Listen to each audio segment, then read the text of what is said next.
नमस्कार, स्वराज एक्सप्रेस में एक बार फिर से आपका स्वागत है। मैं हूं आपके साथ ऋषभ सोनी और लेकर आया हूं हमारा खास कार्यक्रम बिग डिबेट। और आज का हमारा मुख्य चर्चा का विषय है कमल को चुनौती।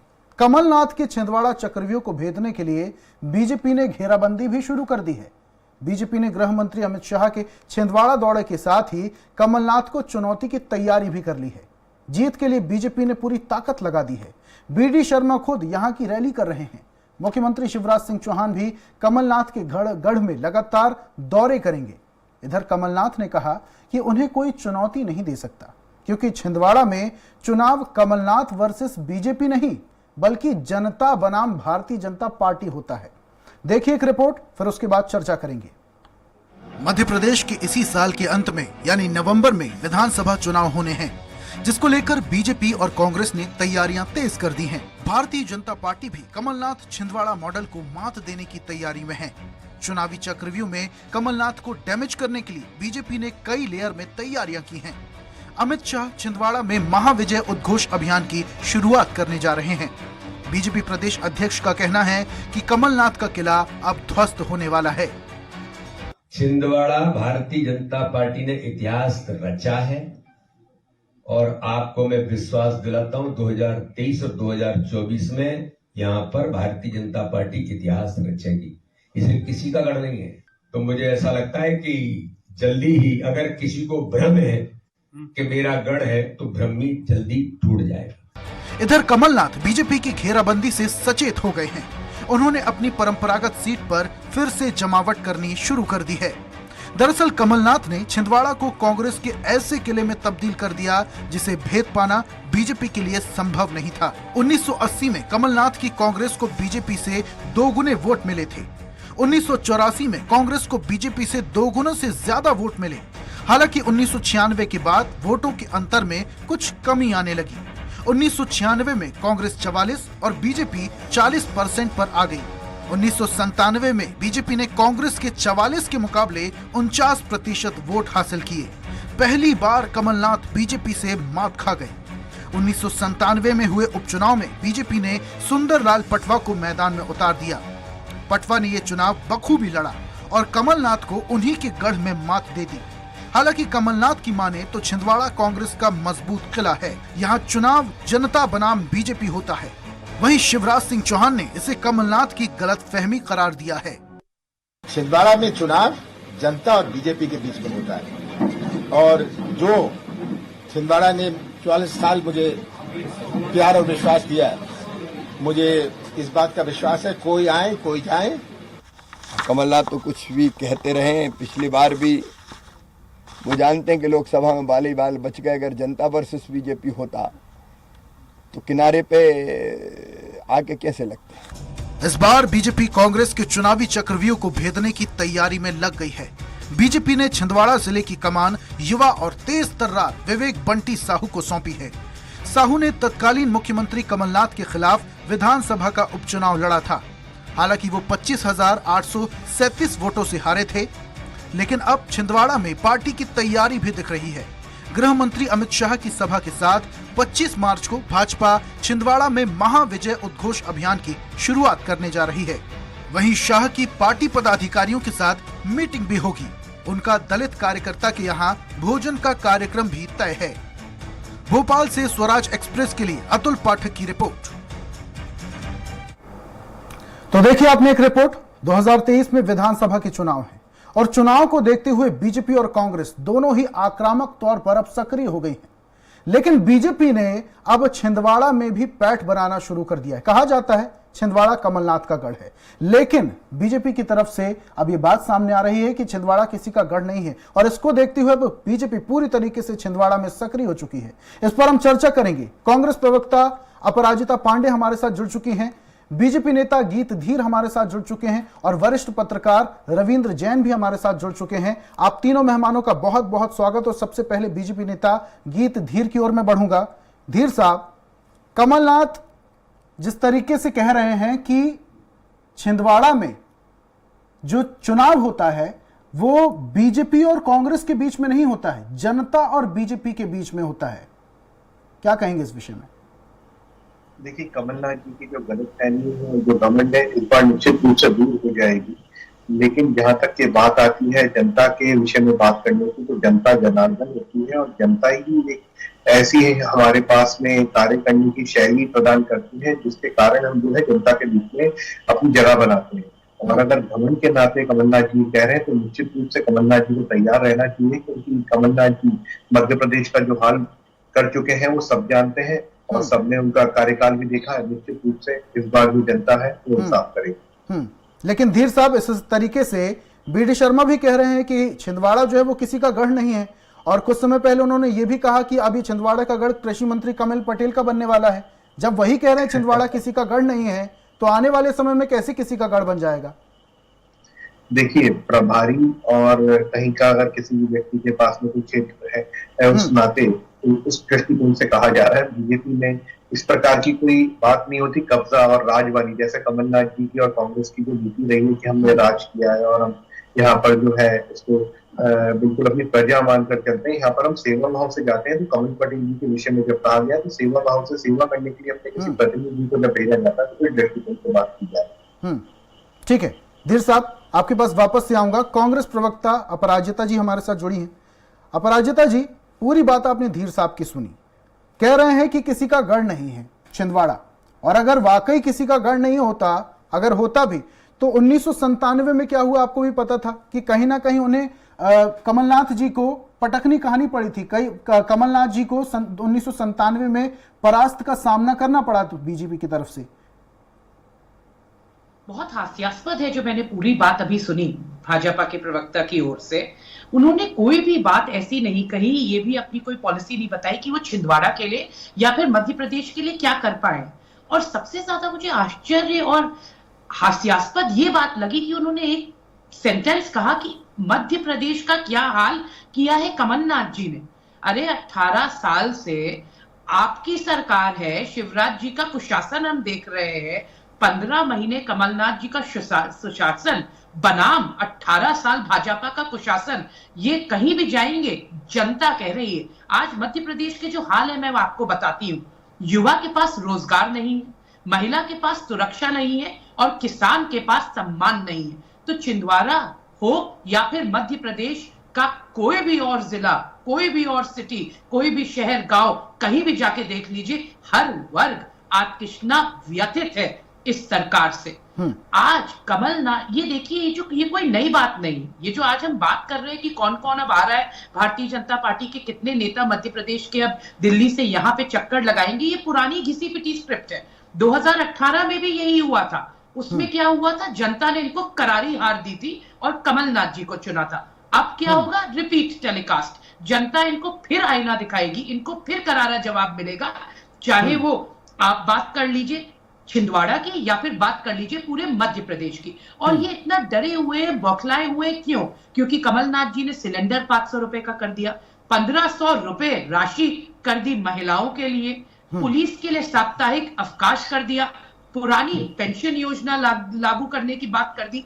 आज मुद्दे नहीं है भारतीय जनता पार्टी के। आप ये सब भूल जाइए कि कमलनाथ जी और व्यक्ति विशेष को जो आप टारगेट करते हैं, उससे आपकी बौखलाहट नजर आती है कि आज आप कमलनाथ जी से मध्य प्रदेश में कितना डरे हुए हैं। क्योंकि एक तरफ मध्य प्रदेश के वासी ने देखी है टेलीविजन बाजी, जो कि टेलीविजन होता है वो शिवराज सिंह चौहान जी का, और उन्होंने देखा है कमलनाथ जी का विजन मध्य प्रदेश के लिए, जो युवाओं की बात करता है, जो महिलाओं को सुरक्षा देता है, जो किसानों का सम्मान करता है। अगर 18 साल में भारतीय जनता पार्टी और शिवराज सिंह चौहान जी ने राजनीतिक इच्छा शक्ति दिखाई होती सही मायनों में, तो आज ना किसान का ये हाल होता कि वो दर दर भटक रहा होता खाद और बीजा के लिए, ना युवा का हाल होता कि वो धर धर भटक रहा होता नौकरी के लिए, और ना आज मैं एक महिला हूं, ना आज महिलाएं दर दर भटक रही होती अपने अधिकार के लिए, अपनी सुरक्षा अपराजिता के लिए। जी, तो आज तो जनता से माफी। अपराजिता जी, बहुत निवेदन के साथ आपको रोकना चाह रहा हूं। आप बता रही हैं 2018 में जनता ने आईना दिखाया था बीजेपी पार्टी को। उपचुनाव में क्या हो गया था फिर? अगर जनता पक्ष में होती कांग्रेस के, तो उपचुनाव में भी नतीजे आते पक्ष में। आप देखिए, सत्य की लड़ाई लंबी होती। खरीद फरोख्त करके एक बार सरकार तो बना ली, षड्यंत्र तो रच लिया। आपको भी पता है किस प्रकार से पुलिस, प्रशासन और पैसे का दुरुपयोग करके किस प्रकार से भारतीय जनता पार्टी ने कुछ सीटें देखी, पर जैसे रुझान आए, देखिए 2018 में भी सब आए थे, क्या हुआ, हर विधानसभा की सीट छिंदवाड़ा में कांग्रेस पार्टी ने जीती, कमलनाथ जी की पार्टी ने जीती। क्यों कांग्रेस पार्टी ने जीती, आप ये भी बताते हैं, क्योंकि जनता जानती है कि छिंदवाड़ा में कमलनाथ जी हर एक व्यक्ति के, हर एक परिवार के एक घर के सदस्य हैं, वो छिंदवाड़ा की आत्मा है, वो जानते हैं छिंदवाड़ा को, ये छिंदवाड़ा के लोगों की बातें कमलनाथ जी छिंदवाड़ा की आत्मा है, इसलिए कहीं ना कहीं बीजेपी को करारी टक्कर मिल सकती है। अपराजिता जी बहुत बहुत शुक्रिया। मैं वापस से आपके पास आऊंगा। वरिष्ठ पत्रकार रविंद्र जैन भी हमारे साथ जुड़े हुए हैं। जैन साहब, कमलनाथ किला भेदने की तैयारी बीजेपी ने तो शुरू कर दी है, लेकिन जैसा कि अपराजिता जी कह रही हैं कि एक एक व्यक्ति से इमोशनल कनेक्शन है कमलनाथ जी का, तो क्या ये इमोशनल कनेक्शन के पार पा पाना बीजेपी पार्टी के बस में है? देखिए ऋषभ जी, लोकतंत्र में हर राजनीतिक दल को एक दूसरे को पराजित करने और एक दूसरे के खिलाफ मुहिम चलाने का अधिकार है, और यदि ये भारतीय जनता पार्टी कर रही है तो ये उसका मतलब लोकतांत्रिक अधिकार है। लेकिन जितना मैं समझता हूं कि मध्य प्रदेश में दो क्षेत्र ऐसे हैं जिन्हें बहुत दिनों से कांग्रेस चाहती है कि बीजेपी के हाथ से छीन ले और बीजेपी चाहती है कांग्रेस के हाथ से छीन ले। एक है छिंदवाड़ा और दूसरा है बुधनी। ना तो बुधनी कांग्रेस आज तक छीन पाई है और ना ही छिंदवाड़ा। छिंदवाड़ा में जो एक जो उदाहरण 1997 का बताया जा रहा है, उसके लिए परिस्थितियों को देखिए आप। उस समय अलका नाथ वहां सांसद थी। अलका नाथ जो कमलनाथ जी की पत्नी है, और उनको इस्तीफा देकर उपचुनाव कराए गए थे। तो पब्लिक इस बात से नाराज हुई कमलनाथ जी से कि भाई जब आपकी पत्नी वहां है तो उनसे क्यों इस्तीफा दिया गया, करवाया गया और क्यों उपचुनाव कराए गए। इसलिए कमलनाथ जी को पब्लिक ने एक बार हराया, इसके बाद एक भी बार नहीं हराया। मैं भारतीय जनता पार्टी के सम्मानीय प्रवक्ता जी से दो चीजें पूछना चाहता हूं। एक ये कि वहां पर जो भारतीय जनता पार्टी को काम करना चाहिए जमीन पर, वो क्यों नहीं दिखता? क्या कारण है कि 7 के 7 विधायक आप हारे हुए बैठे हो, वहां एक भी विधायक आपका नहीं जीता है, लोकसभा आपके पास नहीं है। वहां पर एक उदाहरण बताना चाहता हूं कि वहां जो सीएमओ हैं जी नहीं, हाँ, मैं ये कह रहा हूं कि वहां जो सीएमओ थे डॉक्टर जी.सी. चौरसिया, उनको मुख्यमंत्री ने पहले 22 सितंबर को हटाया, लेकिन उन्होंने भोपाल में पैसा दिया, फिर वहीं जाके बैठ गए। उसके बाद फिर उन्होंने 9 दिसंबर को हटाया। मैं तारीख बता रहा हूं आपको। आखिर वहां एक भ्रष्ट अधिकारी को बिठाना सरकार की क्या मजबूरी रही? यदि इस तरह से भारतीय जनता पार्टी यदि छिंदवाड़ा में काम करेगी तो कैसे विजय प्राप्त करेगी? दूसरा उदाहरण मैं ये बताना चाहता हूं ऋषभ जी, जिन बंटी साहू की हमने बात की है, निश्चित तौर पर बहुत ही आक्रामक नेता है, भारतीय जनता पार्टी के जिला अध्यक्ष हैं, लेकिन उन्होंने वहां पर मेंटाना कंपनी के खिलाफ मोर्चा खोल रखा है लंबे समय से। 500 करोड़ रुपए एडवांस दिए गए वहां छिंदवाड़ा में, जो वहां पर वो कैनाल बन रही है। क्यों नहीं शिवराज जी ने आज तक कार्रवाई की उसके खिलाफ? आपकी पार्टी का जिला अध्यक्ष प्रमाणों के साथ शिकायत कर चुका है, लेकिन भारतीय जनता पार्टी में भ्रष्ट अधिकारियों को, भ्रष्ट ठेकेदारों को क्यों बिठाए हुए हैं? तो एक और आप भ्रष्ट अधिकारियों को बिठा के रखते हैं और दूसरी ओर कमलनाथ जी से किला जीतने की बात करते हैं। ये विरोधाभास तो नहीं चल पाएगा छिंदवाड़ा में। तो कुल मिला के जैन साहब ये समझा जाए कि बड़े बड़े दावे और वादे जो सरकार करती है कि भ्रष्टाचार नहीं सहा जाएगा, लेकिन असल में दिए तले अंधेरा है। निश्चित तौर पे ठीक है। जी साहब, पूरी बात आपने सुनी जैन साहब की, क्या कहेंगे? देखिए, रविंद्र जैन जी जो है आदरणीय है और वो हमेशा मार्गदर्शन करते रहे हैं। उनके माध्यम से अभी कुछ विषय सामने आए हैं। देखिए, ये जो विषय उन्होंने रखे हैं इसके ऊपर मैं जरूर, इस प्रकार से मुझे व्यक्तिगत रूप से नाम नहीं मालूम था कि किसी व्यक्ति के साथ ऐसा हुआ है, तो मैं जानकारी जरूर एकत्रित करूंगा। लेकिन जो आपने हमारे वहां पर जिला अध्यक्ष जी के विषय में कहा, वो तेज तर्रार है और ग्राउंड लेवल पे कार्य करके लोगों को एकजुट करने में, और पार्टी के जो विषय है जिनके लिए एक तरीके से कहा जाए कि भारतीय जनता पार्टी के नेता जीते हैं कि उनकी हमारी जो योजना है वो जनता तक पहुंच जाए, तो इसके लिए बहुत अच्छे से कार्य कर। लेकिन हाँ, निश्चित रूप से जो हमारी पहले की कुछ नाकामियां रही थी उसी के कारण हमें वहां पर हार देखनी पड़ी थी। लोकसभा सीट में भी मैं मानता हूं वहां पर हमारी एक ही, लेकिन वो एक ऐसी सीट थी मध्य प्रदेश में पुणे में कि सब तरफ भारतीय जनता पार्टी की सीट आई थी, लेकिन केवल और केवल छिंदवाड़ा हम लोकसभा नहीं जीत पाए थे। लेकिन इस बार हमारा पूरा प्रयास है। देखिए, लोकतंत्र में जनता ही जनार्दन होती है, हम जनता का आदर करते हैं। जहां गलतियां हमारी हुई उससे बेहतर कार्य करने की बात करेंगे। गलतियां तो इतर है धीर साहब, लेकिन आपको नहीं लगता कि कहीं ना कहीं यहाँ पर बीजेपी पार्टी में और छिंदवाड़ा की जो सत्ता है वहां पर बीजेपी की तरफ से कहीं ना कहीं कमी रखी जा रही है, तब ना जाकर 7 की 7 सीट हार रही है बीजेपी पार्टी? कोई एक प्रत्याशी तो मैदान में आकर फतेह हासिल करता। देखिए, अगर मैं बोलता कि नहीं वहां पर जो है कुछ चीजें ठीक नहीं चली हैं, या भ्रष्टाचार की जो बात अभी अपराजिता कह रही थी, तो अपराजिता जी की बात को भी मैं इस तरीके से नहीं सहमति जता रहा हूं, बिल्कुल साफ साफ कह रहा हूं। देखिए, खरीद फरोख्त की राजनीति ये जो बोल रही है, इसका कोई प्रमाण नहीं। कांग्रेस पार्टी के पास में अनर्गल आरोप लगाए जाते हैं, उसी प्रकार से जो है इस प्रकार की बातें करके जनता का जो है मुद्दा से भटकाया जाता है। जनता के हितों के लिए हम लोग निश्चित रूप से कार्य कर ही रहे हैं और आगे भी करते ही रहेंगे।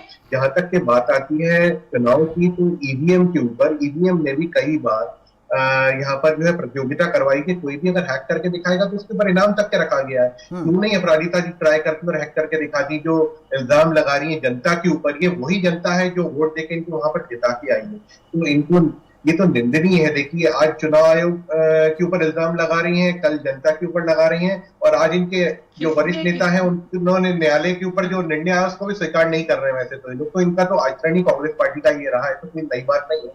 लेकिन हाँ, जिन चीजों के ऊपर ध्यान केंद्रित किया गया है वरिष्ठ पत्रकार जी के ऊपर, उनके ऊपर मैं जरूर जो है प्रयास करूंगा कि क्यों कैसा हो रहा है उसके ऊपर और जानकारी एकत्रित करूं। लेकिन वापस से आऊंगा आपके पास धीर साहब। ठीक है, अपराजिता जी, पूरी बात आपने धीर साहब की सुनी, क्या कहेंगे? जी, अब क्या कहना है? देखिए, पूरी बात आपने कही। इनको जो अभी बोल रहे हैं कि वो हमारे आदरणीय हैं, उनकी बात इनको समझ में नहीं है। 18 साल में आप बात करते हैं जीरो टॉलरेंस की और कुछ कर नहीं पाते, बोलते हैं ये अभी तक ये जो कमलनाथ जी हैं, ये महिलाओं के लिए शराब के लिए अलग लाइन लगवा रहे थे, इस बारे में आप क्या कहेंगे? ये 15 महीने में ये क्या तरीका था? मान लिया कि आपने किसानों के ऊपर लाठीचार्ज करवाया, अभी ओलावृष्टि हुई है, कुछ ही दिन हुए, इसकी हम लोग मुआवजा राशि भी तैयार कर चुके हैं और सरकार ऐसे नहीं धीर साहब, एक एक करके, ऐसे नहीं एक एक करके बोलिए ना, नहीं तो बौखला गए तो अभी थोड़ी देर चुप रहिए, अपनी थोड़ी नहीं आप बोल रही थी इसलिए आपको बता रहा हूँ कि नहीं करना कि काउंटर करिएगा कि फिर इस बार कुछ फैक्ट्स और कुछ तथ्यों पे बातें हो जाए। आपको अभी तक कुछ आपने बोला ना, मेरे संज्ञान में नहीं थी, मुझे पता नहीं था। 18 साल बहुत लंबा कार्यकाल होता है, अगर अभी भी संज्ञान में नहीं है और पता नहीं है तो यही आपका सबसे बड़ा दुर्भाग्य है। और जो आप बात कर रहे थे ना हमारे नेता की, तो मैं आपको बता दूं कि हम किसी से डरते नहीं है, और आज भारत का हर एक व्यक्ति, कांग्रेस पार्टी का हर एक कार्यकर्ता और राहुल गांधी जी सत्य के साथ खड़े। हल्दी तो ऑफ कोर्स आपको आएगी ही, क्योंकि जो बहुत झूठी पार्टी है उसको सत्य के साथ खड़े होने का कभी भी आज तक कभी भी धैर्य नहीं रहा। आप जेपीसी से डरते हैं। संसद में फाइनेंस बिल आज पास हो गया विदाउट एनी डिस्कशन। ये लोकतंत्र है, ये प्रजातंत्र है, उसका जनता आपको जवाब देगी। उपचुनाव की अगर हम बात करते हैं, 16 में से 9 कांग्रेस पार्टी जीती। जिस श्रीमंत को ये अपने पास लाए, उन्हीं के गढ़ में आपको करारी हार मिली। तो जनता ने आपको ट्रेलर दिखा दिया है, पूरी फिल्म अभी आपको कुछ महीनों में दिख जाएगी। और हमेशा एक चीज याद रखिए, जब आप जनता के लिए कार्य नहीं करते और यहां पर आकर बार बार बोलते हैं कि हम ऐसे करने की कोशिश करेंगे, ये बहुत लंबा कार्यकाल था। शिवराज जी ने किसी भी वर्ग के लिए कुछ भी कार्य नहीं किया, तो आज हर वर्ग व्यथित है और हर वर्ग कमलनाथ जी के 15 महीने का सुशासन देख चुका है। एक छोटा सा मैं आपको एग्जांपल देती हूं, एनसीआरबी का डेटा है, रिकॉर्ड उठा के देख लीजिएगा ना। हम कह रहे हैं ना, कांग्रेस पार्टी कह रही, जब कमलनाथ जी की 15 महीने की सरकार थी तो जो क्राइम अगेंस्ट विमेन है, महिला अपराध में 55% गिरावट आई थी। ये होती है राजनीतिक इच्छा शक्ति और ये होता है काम करने का हौसला और काम करने की नीति और नियत जो कमलनाथ जी ने दिखाई है, जो भारतीय जनता पार्टी मध्य प्रदेश में नहीं दिखा पाई है इतने सालों के कुशासन में। जी, जिस तरीके से आप कह रहे थे कि छिंदवाड़ा में कमलनाथ जी का हर व्यक्ति विशेष से, हर परिवार के एक एक सदस्य से इमोशनल अटैचमेंट है, कनेक्शन है, तो आपको नहीं लगता कि कांग्रेस पार्टी को पूरे प्रदेश में ऐसा इमोशनल अटैचमेंट बनाना चाहिए? क्योंकि कई बार खबरें ऐसी आती हैं कि कांग्रेस के कार्यकर्ता ही आपस में झगड़ा करते हुए दिखाई देते हैं, वाद विवाद करते हुए दिखाई देते हैं, जिस वजह से बीजेपी को मौका मिल जाता है टुकड़े टुकड़े गैंग कहने का। देखिए, भारतीय जनता पार्टी के पास आज मुद्दे नहीं है। कांग्रेस तो आज पूरी तरीके से एकजुट है कमलनाथ जी के नेतृत्व में ये चुनाव लड़े जाने। आज अंतर कलह अगर कहीं है तो भारतीय जनता पार्टी में स्पष्ट साफ तौर से नजर आती है। एक बन गया है महाराज गुट, एक बन गया है शिवराज गुट और एक बन गया है नाराज गुट, और ये समेटने में लगे हुए हैं इन सारे गुटों को। पर जनता इनका असली चाल चरित्र और चेहरा देख चुकी है, इसलिए उनका पूर्ण विश्वास कमलनाथ जी के साथ है और कांग्रेस पार्टी के साथ है, क्योंकि उन्हें पता है कि अगर इस 18 साल के कुशासन का अंत करना है तो वो सिर्फ कमलनाथ जी और कांग्रेस पार्टी कर सकती है, जिसमें सही मायनों में सूर्योदय होगा और बीमारू राज्य की जो छवि शिवराज जी और भारतीय जनता पार्टी ने मध्य प्रदेश को दी है, वो पहली बार जब कमलनाथ जी की 15 महीने की सरकार आई थी तो युवा के बारे में बात होने लगी थी, निवेश के बारे में बात होने लगी थी, महिलाओं को आगे लाने की बात होने लगी थी। 18 साल में जो आपने मध्य प्रदेश का हाल किया है और जो हर वर्ग के साथ आपने छलावा किया है, अब उसकी जवाबदेही तय करेगी जनता और आपको आपकी हार सुनिश्चित करेगी। ठीक है रवि जैन साहब, आपने पूरी बात सुनी अपराजिता जी की। क्या लगता है आपको कि छिंदवाड़ा में जो बीजेपी की तरफ से किले की चढ़ाई की जा रही है, ये इतना आसान होगा? ये इमोशनल कनेक्शन तोड़ पाना इतना आसान होगा? देखिए, मेरी बात ना धीर को अच्छी लगेगी ना पांडे मैडम को, लेकिन सच्चाई ये है, मुझे ऐसा लगता है कि कहीं ना कहीं भारतीय जनता पार्टी के वरिष्ठ नेताओं की कमलनाथ जी से अंडरस्टैंडिंग भी रहती है छिंदवाड़ा को लेकर। छिंदवाड़ा में लगातार चुनाव से 2-3 महीने पहले तक भारतीय जनता पार्टी पूरी प्रयास करती है, इस तरह के पूरे माहौल बनाती है, इस बार तो हम छिंदवाड़ा जीत के रहेंगे, लेकिन चुनाव के समय ऐसी चीजें छोड़ दी जाती हैं जिसका लाभ कमलनाथ जी को मिलता है। ये मैं लगातार देख रहा हूं, मैं पिछले 40 साल से लगभग जर्नलिज्म कर रहा हूं, मुझे यह दिखता है कि कहीं ना कहीं कमलनाथ जी के प्रति भारतीय जनता पार्टी के वरिष्ठ नेताओं का छिंदवाड़ा को लेकर सॉफ्ट कॉर्नर रहता है। चाहे छिंदवाड़ा की योजनाएं हो, चाहे छिंदवाड़ा के अंदर इंडस्ट्री आने की बात हो, छिंदवाड़ा में अधिकारियों की नियुक्ति की बात हो, या फिर मतदान की बात हो, हर मामले में कहीं ना कहीं मुझे अंडर डील, टेबल के अंदर वाली डील दिखाई देती है। क्या ऐसा कुछ बुधनी में भी देखने को मिलता है? क्योंकि जैसा आप बता रहे थे कि छिंदवाड़ा में बीजेपी, और आपका कहना सही है, आपने मेरे वाक्य को पूरा किया। बुधनी में भी शिवराज जी को वही मदद मिलती है जो छिंदवाड़ा में कमलनाथ जी को मिलती है। तो ये कहीं ना कहीं म्यूचुअल अंडरस्टैंडिंग कही जा सकती है। निश्चित तौर पे, ये मैं नहीं कह रहा हूं, भारतीय जनता पार्टी के और कांग्रेस के कार्यकर्ता बेशक ऑन कैमरा ना कहें, लेकिन पीठ पीछे जब वो बैठते हैं तो वो इस चीजों को महसूस करते हैं और हम जैसे पत्रकारों के साथ शेयर भी करते हैं। तो जैन साहब, आपसे ये भी समझना चाहेंगे, जिस तरीके से छिंदवाड़ा में माहौल बनाया जा रहा है कि इस बार बीजेपी इस बार झंडा लहरा दिया जाएगा कमल का, देखिए तो आखिरकार ये जो ड्रामा रचा जा रहा है आपके हिसाब से, तो ये क्यों रचा जाता है, क्यों ऐसा किया जाता है? देखिए ऋषभ जी, मैं आपको बता दूं, यदि कमान अमित शाह जी के हाथ में रही तो छिंदवाड़ा में इस बार कुछ भी हो सकता है, लेकिन यदि कमान मध्य प्रदेश के नेताओं के हाथ में रही तो जो पहले परिणाम रहे वही परिणाम आने वाले हैं। आप बिल्कुल ये तय कर लें और इसको गांठ बांध ले, जो मैं बोल रहा हूं आज आपके चैनल पे जो रिकॉर्ड हो रहा है, क्योंकि इस बार मुझे लग रहा है कि इस बार जो मध्य प्रदेश में चुनाव होना है वो आम चुनाव से बिल्कुल भिन्न होगा, अलग हटके होगा। तो इस बार ये समझा जाए कि इस बार की जो चुनाव मैं बोल रहा हूं, मैं बता रहा हूं, इस बार मध्य प्रदेश के किसी चेहरे पे चुनाव नहीं होगा। भारतीय जनता पार्टी का जो नेता होगा वो एक ही होगा, जिसका नाम होगा नरेंद्र मोदी। नरेंद्र मोदी जी के चेहरे पे चुनाव यदि होता है मध्य प्रदेश में, तो मुझे लगता है कि परिणाम भी कुछ अलग होंगे, और जो जिस तरह की हम बात कर रहे हैं कि आपस में अंडरडील होती है, शायद वो भी करने में ये लोग सफल ना हो। ठीक है धीर साहब, पूरी बात आपने सुनी जैन साहब की, क्या कहेंगे इस विषय में और किस तरीके से फतेह हासिल करेंगे छिंदवाड़ा में? क्योंकि बिगल तो फूंक दिया है, बीडी शर्मा रैलियां कर रहे हैं, मुख्यमंत्री के जाने का भी बात सामने आई है कि लगातार वो भी वहां पर मुआयना करेंगे, अमित शाह भी वहां पर पहुंच रहे हैं, तैयारी आपकी तरफ से पूरी है, लेकिन ये इमोशनल अटैचमेंट तोड़ पाना आपके लिए थोड़ा सा कठिन हो सकता है। देखिए, कोई इमोशनल अटैचमेंट नहीं है वहां की जनता के साथ में कमलनाथ जी की, लेकिन हाँ, कमलनाथ जी के कुछ ऐसे कह लीजिए कि तारे सितारे उस टाइम पे अच्छे थे कि जनता को बरगलाने में वो सफल हो पाए, क्योंकि कांग्रेस ने केवल और केवल जनता को बरगलाने का कार्य किया है, लेकिन इस बार वो सफल नहीं हो पाएंगे। हमारे जो कार्य है वो हर वर्ग के लिए 2018 में भी कमलनाथ कामयाब हुए थे क्या आपके हिसाब से? देखिए, वो कमलनाथ जी का मैंने आपको बताया ना, तारे सितारे तो कहीं ना कहीं बरगलाने में कामयाब हुए थे, जो अब नहीं हो पाएंगे। उसका विषय और वजह दोनों चीजें मैं बताता हूँ आपको। उसके विषय ये है, अपराजिता जी बीच में बोलेंगे तो कैसे आगे बढ़ेगा, मर्यादा तो रखिए। आपने बोला था, मैं माना ना आपकी बात। गीत जी ये बताइए, बरगलाने से ही आप नहीं, आप पहले विषय पूरा होंगे। ऋषभ जी, मेरा आग्रह है, भारतीय जनता पार्टी चैनल से आग्रह है। अपराजिता जी, आऊंगा आपके पास, समय की बाध्यता है, जल्दी से उत्तर ले लेता हूँ, सवाल बहुत सारे हैं। ठीक है, पर वोट देती है अपराजिता जी, आऊंगा आपके पास। अपराजिता जी, आऊंगा आपके पास। अपनी बात कंप्लीट कीजिए, उसके बाद में उनके पास जाऊंगा, समय की बाध्यता है, मेहमानों से अनुरोध है। ये राहुल गांधी मत बनिए, और आप इंदिरा गांधी से नहीं डरे तो अपराजिता जी आप खींच के आए कांग्रेस पार्टी में, जो है मर्यादा उसकी बात करिए। आप एक प्रतिनिधि हैं कांग्रेस पार्टी की, मर्यादा तो रखिए। हम इंदिरा गांधी से नहीं डरे, आप हैं क्या? डरो मत, सच का साथ दो। आप डराइए नहीं, इंदिरा राहुल गांधी से के नहीं डरे बनने की कोशिश नहीं, तो आप करिए। विषय पे आने दीजिए। तो जो कमलनाथ जी को हार का विषय पे सामना नहीं, करना राहुल पड़ेगा, इसी गांधी कारणों से से आप करना वापस पड़ेगा से क्योंकि चला उनके जो रहे। लड़ने वाले लोग हैं वो आपकी तरह है, बात सुनते नहीं और बीच में आ जाते हैं। तो निश्चित अरे, रूप से हमने राहुल जो है गांधी जी की तरह हमेशा डरो मत, रोजगार मेले सत्य लगाए, का रोजगारों साथ के हम दीजिए। अवसर प्रदान कर रहे हैं कि कृषि को हमने जो है लाभ का धंधा बनाने के लिए आज जो है उसकी आय डबल करने की बात कर रहे हैं हम। और न केवल हम बात कर रहे हैं बल्कि हम कहीं ना कहीं उसको साकार कर दिखा रहे हैं, क्योंकि हमने 100 समूह बनाए हैं और अब एक्सपोर्ट की तरफ हम चीजों को लेकर बढ़ रहे हैं। हम चाहते थे शिक्षकों का, जिनका कांग्रेस ने अपमान किया था, जिनके ऊपर ये लाठीचार्ज करवाते थे, उनको हमने जो शिक्षा के क्षेत्र में आगे बढ़ाया है, उनके लिए हम रोजगार कैसे उपलब्ध करवाएं उस तरफ हमने ध्यान दिया।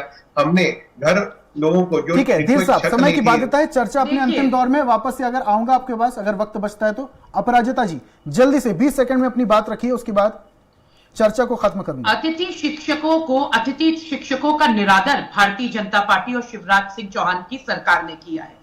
आशा उषा कार्यकर्ता धरने पर रोज क्यों बैठते हैं? 1984 क्योंकि आज भूला तक उनको नहीं है अभी मानदेय नहीं हिंदुस्तान। मिला। तो ये आज कमलनाथ जी भारतीय को जनता पार्टी की अच्छे से सरकार सबक सिखाएगा। की वास्तविकता 1984 में 84 और के दंगों में धीर जी ने हम जो अभी पंजाबी लोगों कहा के साथ जो कि किया था बदला कमलनाथ के जी ने, खिलाफ वो जीते जमाना जाते भूला हैं, नहीं है। जो उन्होंने मध्य और प्रदेश कुछ दिन की पहले जनता इंदौर का में इसीलिए निरादर किया। गुरुद्वारे से उनको मध्य बाहर प्रदेश निकाला की गया था। जनता बहुत ये जो है समझदार जनता उनको सबक सिखा रही है कि इसको घर वोट रहिए। देना है। हनुमान जी का इसीलिए अपमान किया कमलनाथ था जी कुछ की दिन पहले, सरकार को उन्होंने वोट केक दिया, का मंदिर बना कमलनाथ जी के की कांग्रेस उसको सरकार काटा को था। वोट दिया और कमलनाथ जी के जनता विजन बुरी को नहीं वोट है। दिया। बरगलाने का काम भारतीय जनता पार्टी ने 18 साल से किया है और 2018 में उनको ये जो हार मिली और आज भी निश्चित तौर में 2023 में भी भारतीय जनता पार्टी के कुशासन की हार होगी और कमलनाथ जी की सरकार बनेगी, क्योंकि मध्य प्रदेश की जनता अब एक विजन वाले चीफ मिनिस्टर, मुख्यमंत्री और एक विजन वाली सरकार को चाहती है, ना कि जो टेलीविजन पर दिन भर झूठी और खोखली घोषणाएं करते रहे। ठीक है, बहुत बहुत शुक्रिया अपराजिता जी हमारे साथ जुड़ने के लिए। तीनों मेहमानों का चर्चा में शामिल होने के लिए बहुत बहुत शुक्रिया। कांग्रेस प्रवक्ता अपराजिता पांडे हमारे साथ जुड़ी हुई थी बीजेपी से, गीत धीर जी हमारे साथ जुड़े हुए थे और वरिष्ठ पत्रकार रविंद्र जैन जी हमारे साथ जुड़े हुए थे। और आज हम बात कर रहे थे छिंदवाड़ा में जिस तरीके से बीजेपी ने बिगुल फूंक दिया और कह रही है बीजेपी कि अब छिंदवाड़ा किसी का गढ़ नहीं है। और दूसरी तरफ कमलनाथ ने भी एक बयान दिया, उनका कहना है कि बीजेपी की मुश्किलें लगातार बढ़ी रहेंगी क्योंकि छिंदवाड़ा में जनता वर्सेस बीजेपी का चुनाव होता है। अब लेकिन देखने वाली बात यह है कि यह चुनाव किस तरीके से पार होता है और कौन सी पार्टी का जीत का झंडा लहराता है। एक नए विषय के साथ, एक नई चर्चा के साथ कल फिर हाजिर होंगे। तब तक के लिए मुझे दीजिए इजाजत और आप देखते रहिए स्वराज एक्सप्रेस। नमस्कार।